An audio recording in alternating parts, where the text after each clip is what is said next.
Коронавирус в центре «Мои документы». Работа приостановлена, сотрудники переведены на дистанционный формат. Кто получит помощь? Один из первых. Сроки предоставления единовременных выплат для семей с детьми. Повышенную стипендию за успехи в спорте, золотые и серебряные знаки ГТО принесут дополнительные баллы при поступлении в СВФУ.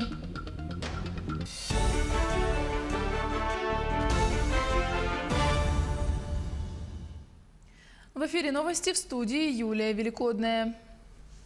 За минувшие сутки в республике выявили 112 случаев заражения коронавирусной инфекцией. Так, 95 случаев выявлено в Якутске, 8 в Алданском, 3 в Хангаласском, 2 в Мирнинском, по одному в Нерюнгринском, Татинском, Чурапчинском, Мегино-Кангаласском районах.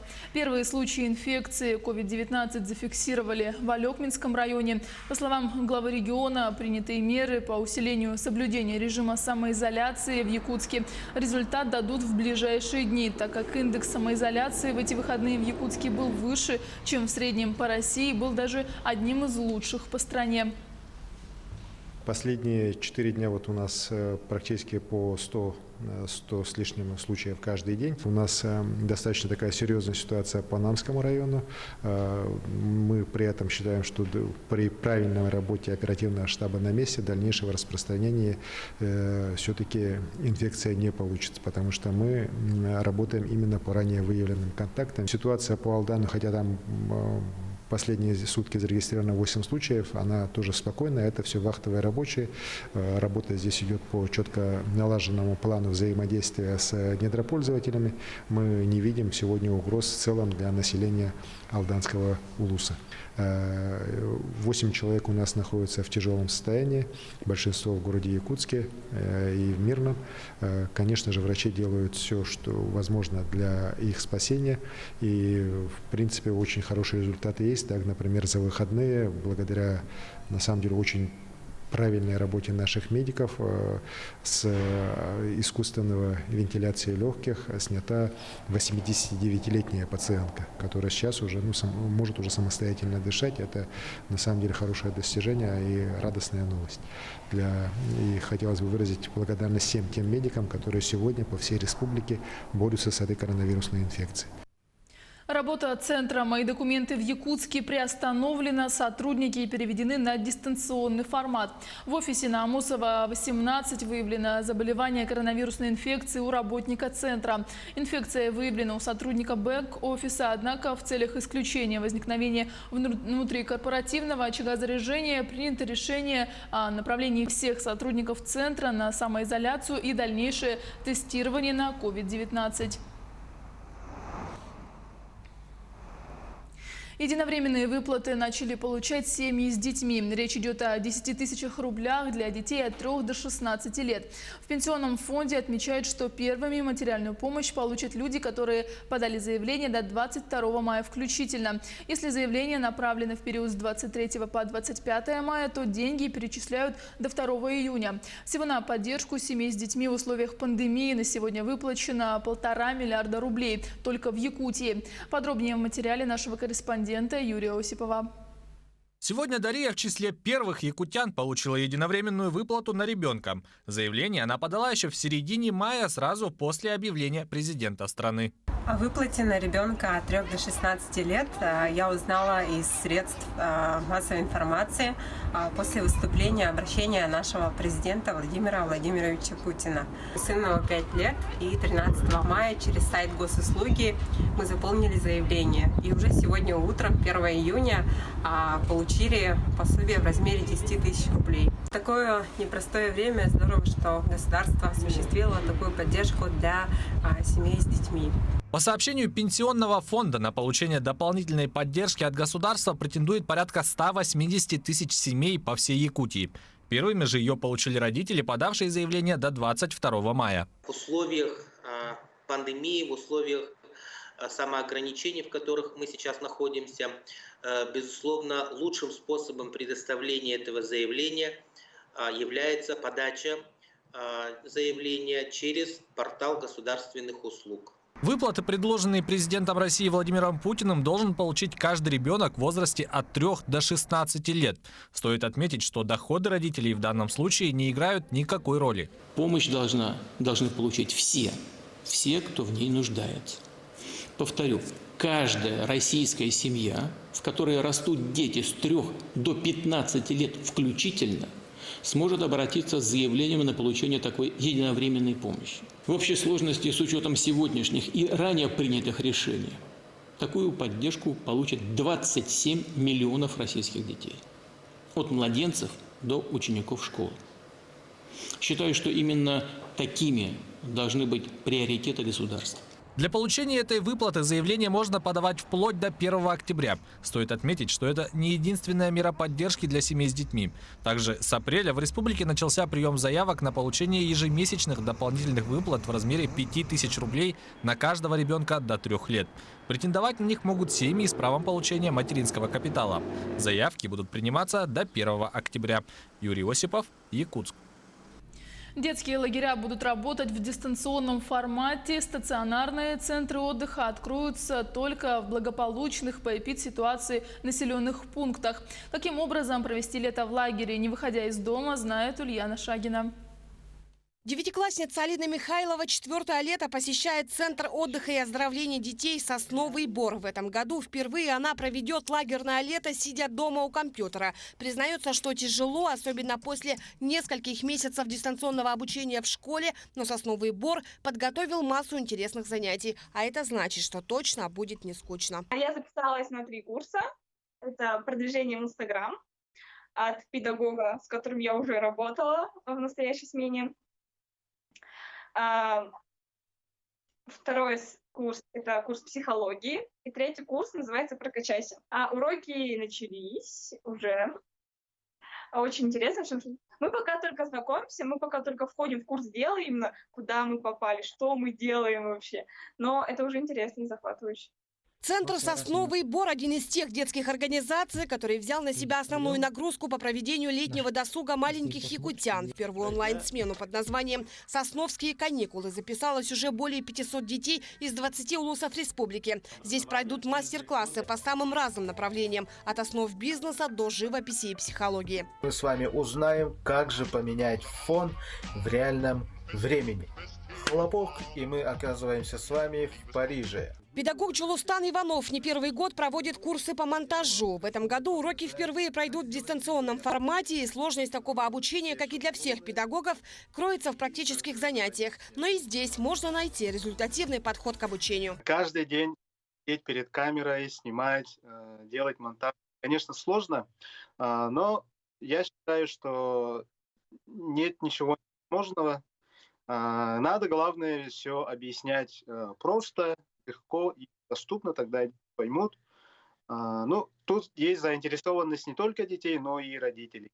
Педагоги и вожатые подготовили не только онлайн-мастер-классы. В тех населенных пунктах, где слабый интернет, занятия пройдут по технологии кейсового метода, где каждый ребенок сможет выбрать понравившееся направление на диске. Будет им предложено 3 профильных программы на выбор муниципального образования. Это арт-инжиниринг, программа «Моя республика», программа «Цифровая Якутия». Значит, будут предложены кейсы с проектно-исследовательской работой. Также будет включена и программа вожатых уже с готовыми сценариями, с аудио и видеоматериалами.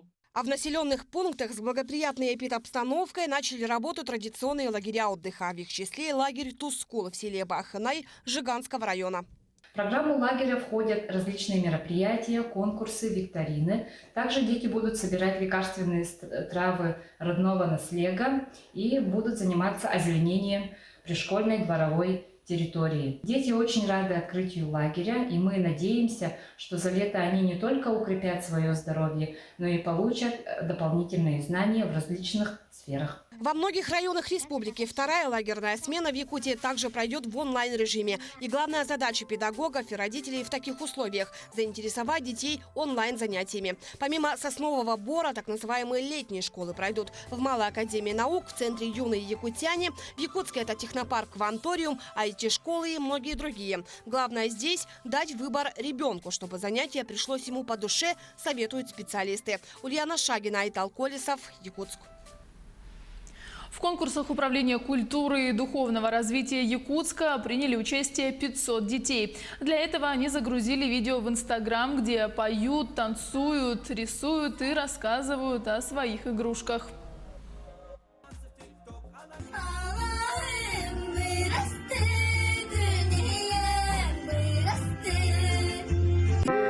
Детство, ты куда бежишь? Детство, детство, ты куда?